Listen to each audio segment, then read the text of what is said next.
Helma orders the team to follow the plan precisely as the adventurers and the monster charge toward each other. Lucy leaps onto the wall, ready to strengthen her attack, while Elma and the monk advance. Elma knows they cannot rely on brute force alone against the monster's powerful shield. A swift, coordinated assault is needed.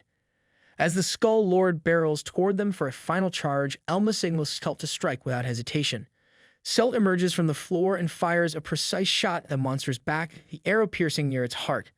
Elma praises Celt, who smirks and vanishes again with his shadow bag skill. The Skull Lord growls, preparing to retaliate, but Celt reappears, striking sharply before retreating. From her vantage on the wall, Lucy realizes the Skull Lord struggles to turn. She seizes the moment, leaping down and delivering a spinning aerial strike that lands multiple poisonous blows. Landing smoothly, Lucy shouts to Elma that the plan worked perfectly. Elma charges in, thrilled by the success, and uses the disarm skill, forcing the Skull Lord to scream in agony. He then signals the monk, who activates the slowdown skill, encircling the monster with clockwork gears and reducing its movements. Elma attacks again, noting the Skull Lord's speed, power, mana, and health have dropped. Though the boss's resistances shorten debuff effects, the team remains undeterred. Celt and Lucy prepare for another round, determined to finish the battle swiftly. Elma, surrounded by lightning, charges forward, ready to strike the final blow. The team prepares for a full assault. Celt draws back his bow, Lucy rushes ahead, and the monk lifts his staff. At Elma's command, they attack simultaneously. Elma plans to apply 3 debuffs: speed reduction, attack power reduction, and poison, fueling herself with surging energy. The Skull Lord reacts, grabbing his weapon and growling. Elma's sword clashes against the monster's shapeless, sharp-edged blade. Without hesitation, Elma parries and strikes with full force, successfully applying the first debuff. The monster retaliates, but Lucy leaps in, swinging her dagger to poison him. However, the Skull Lord shields himself with a bone-covered shield, forcing Lucy to retreat back to the wall. Frustrated, Celt fires an arrow, hitting the monster's thigh, but it barely reacts, making Celt feel as if he were swatting mosquitoes. As Elma, Lucy, and the monk pressure from one side, Celt covers the rear. Lucy tries another debuff strike, but is violently thrown several meters away. Elma rushes to help her, but faces a sudden overhead swing from the Skull Lord. Realizing he can't parry in time, Elma braces as the monster sheds his shield and reveals he still has a life shield. The situation worsens as the Skull Lord summons lightning spears, striking Elma with devastating force. Shouting urgently, Elma orders everyone to retreat from the now overwhelmingly powerful enemy. The Skull Lord, fully awakened, slams the ground with thunder pulse, sending lightning bolts everywhere. The team scrambles, pinned and overwhelmed. Lightning throws Lucy back and pins Elma to the wall, breaking his life shield. A sharp weapon forms in Elma's hand as he pushes off the wall and mocks the monster. Celt warns the Skull Lord not to underestimate survivors like them. He leaps forward, facing the monster, but Bone Weapon nearly lands a fatal blow. The Skull Lord hurls Celt away with a scream. Elma calls out desperately, but the monster now charges at him. Elma parries the first strike, but another heavy blow is coming. The Skull Lord slams his weapon into the ground. Elma narrowly escapes, but is thrown by the shockwave. Watching the crushed ground, Elma realizes the monster's attack power has recovered and the debuffs are fading. Just as the Skull Lord prepares a fatal blow, Celt screams defiantly, shooting an arrow straight into the monster's heart. Despite his wounds, Celt stands, cursing the monster for turning his back. The Skull Lord weakened by Celt's skill. Elma recalls asking the monk earlier to shield Celt with healing and a protection buff, a risky but now rewarding decision. Seizing the moment, Elma powers up and roars that it's over. He cleaves the Skull Lord's bones with unimaginable force, severing its head. The team collapses in exhaustion, the corridor finally silent. Victory brings experience points and a level up from 66 to 71. The monk cries in disbelief, Lucy comforts her, and Elma thanks Celt, who falls back laughing and crying. And as they rest, the remains of the monster dissolve, leaving a large pile of crystals behind. Celt marvels at the level A5 magic stone they found, worth a fortune. Elma confirms its value at around 10 million, staying calm, which frustrates Celt. Elma credits Lucy's luck and she giggles. Elma also spots the Skull Lord's shield, which offers strong protection. Celt cheers the lucky drops, while the monk jokes about loot rights and Celt grumbles, recalling how Elma once gave him loot before. They discover the shield is worth 55 million, stunning everyone. Elma admits he wants to keep it, but it's unfair without the others since the victory was a team effort. The monk humbly says she doesn't need a share, feeling she was almost useless, but the others disagree. She expresses how lucky she feels to have fought alongside them. Celt, flustered by her sincere words, accuses her of teasing, but the playful argument brings a peaceful, familiar atmosphere. Elma knows this victory isn't the end. Although they defeated the Skull Lord, the real mastermind remains free. Outside the dungeon amidst ruined buildings, exhausted adventurers gather. A masked man grumbles about someone defeating the boss unexpectedly. Survivors are few, only 14 out of 20 remain. Elma wonders if the criminal escaped during the chaos. Kaz approaches, asking who defeated the boss. Elma humbly credits his team. Kaz admits he fled the dungeon to warn others, feeling ashamed. A girl tearfully calls Kaz her teacher, relieved he's alive. Privately, Kaz thanks Elma and whispers, someone inside the guild may have orchestrated the disaster. The Adventurers Guild, housed in a grand building, hosts Elma and Lucy in a bright room.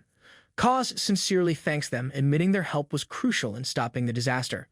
He reports errors on the dungeon map, suggesting deliberate sabotage as only the main path was mapped correctly. Elma realizes the hidden weeping trapezohedron hints at intentional harm. Kaz reveals a former adventurer-turned-guild worker handled most preparations alone but has since disappeared. He suspects the noble house of Hollard's involvement, a rare organization powerful enough for such schemes. Elma, wary but logical, agrees to cooperate, as does Lucy. They promise to share information moving forward. Before they leave, Kaz warns them the kingdom's peace rests on a few shoulders and places his hopes on them. Outside, under the moonlight, Lucy questions if they, ordinary adventurers, should get involved. Elman explains the enemy's goal may be the second evolution of the Dream King, which would unleash a monster army on the world. Realizing the stakes, Elma knows they must act. They rejoin Celt and the monk, who are drinking and teasing each other good-naturedly. The atmosphere is cheerful and warm. Lucy whispers to Elma that despite past clashes, Celt and the monks seem to have found a way to get along. Celt raises his mug for a victory toast, and the group clinks their drinks together, smiling. Elma feels deep in his heart that although challenges await, today is still a day of true triumph. Days after the raid, peace returns to the city. Elma reflects how close they came to disaster if not for defeating the Skull Lord. Lucy smiles, grateful the citizens remain unaware of the danger they escaped. Still, they remain at risk as Kaz suspects a spy within the guild responsible for the fake map. Back at the Adventurers Guild, Elma and Lucy plan to take on a new dungeon to grow stronger. Celt appears, excited to share important news, but insists they move somewhere private. Teased by nearby adventurers, Celt drags Elma and Lucy to a tavern. Celt shares that rumors swirl about the powerful Hollard family, obsessed with blood purity and torn by internal conflict over succession. He mentions Sunaha Lord, a feared swordswoman and potential heir, possibly connected to recent disasters. Elma considers the possibility carefully, realizing the situation might be more serious than gossip suggests.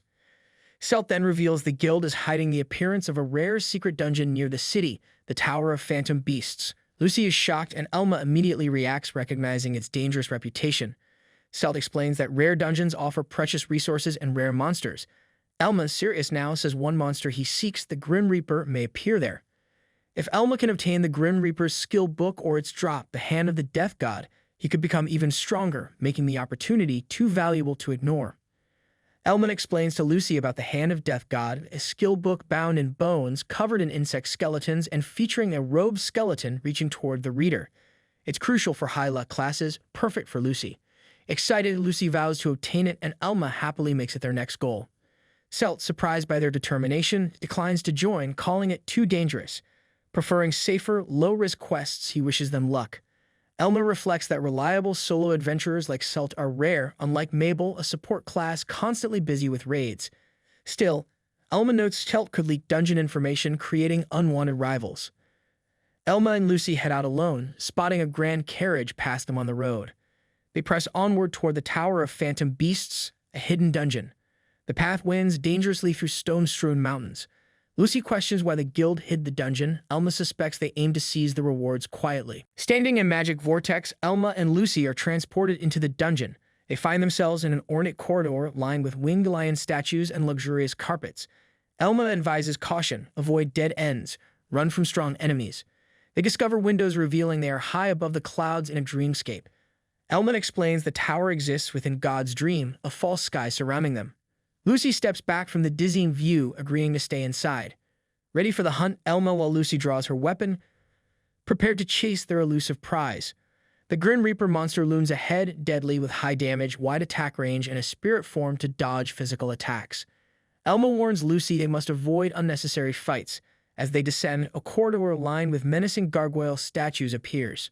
Suddenly, a gargoyle animates behind them, grinding stone against stone. Elma swiftly strikes with his shield, buying time for Lucy to escape. After a narrow battle, they reach a safe room decorated with checkerboard tiles and ornate walls. Relieved, Lucy praises Elma's powerful shield work. Continuing down perilous stairs, Elma saves Lucy from falling into a giant hole. As they proceed, they spot the Grim Reaper at a distance. Elma warns Lucy to trap it. The monster, wielding a massive scythe, reveals its spirit form, its mask, cloak, and gloves floating eerily. Recognizing the start of the deadly funeral dance, a hyper-armor attack, Elma charges before the Reaper fully powers up. His shield strike knocks the monster off balance. As it regains footing, Lucy swiftly uses her jester's acrobatics and poison skill, striking its robe. The Reaper reels back under Lucy's blow and is perfectly lined up for Elma's finishing strike. With a clean cut, he slices the monster in half. They earn 2,899 experience points. Excited, they rush to loot. Lucy prays for the Hand of Death God's skill book, but only the Grim Reaper's scythe drops, still valuable with critical damage and mana steal traits. Elma consoles a disappointed Lucy, reminding her it's still worth 15 million. Still inside the dungeon, Elma and Lucy battle another Grim Reaper. They lunge in to prevent it from attacking. Elma unleashes his Dragon Slayer skill, but the Reaper's scythe crashes into his side. He narrowly dodges, leaving the weapon embedded in the ground.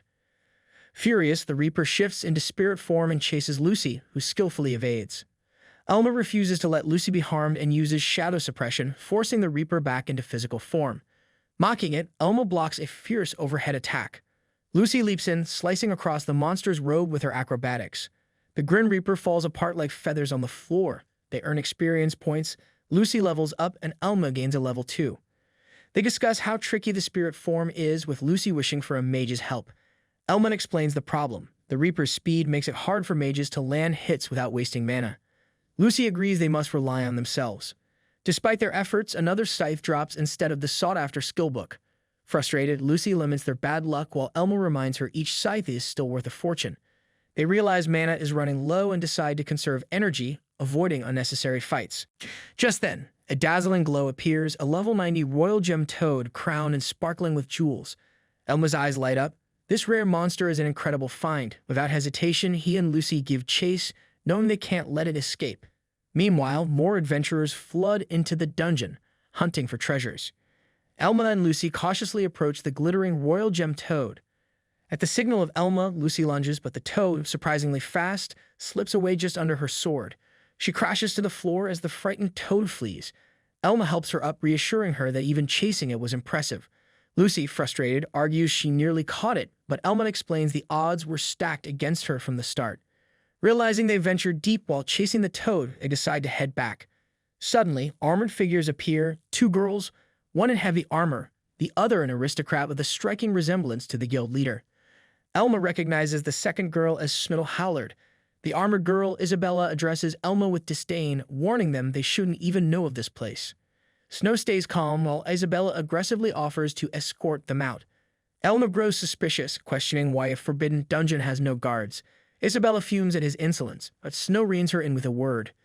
Isabella, bowing to her mistress, threatens that anyone greedy enough to stay must be ready to risk their life. Snow allows them to leave peacefully if they wish, but hints at confrontation for those who remain. Isabella, itching for a fight, draws her strange sword. Lucy urges Elma to leave, but he refuses, drawing his own sword with a determined smile. Seeing an opportunity in the encounter, Elma prepares for a duel. Lucy, surprised, wonders aloud if Elma simply doesn't know how to waste time. That's it for today. Don't forget to subscribe, like, and leave a comment. See you next time.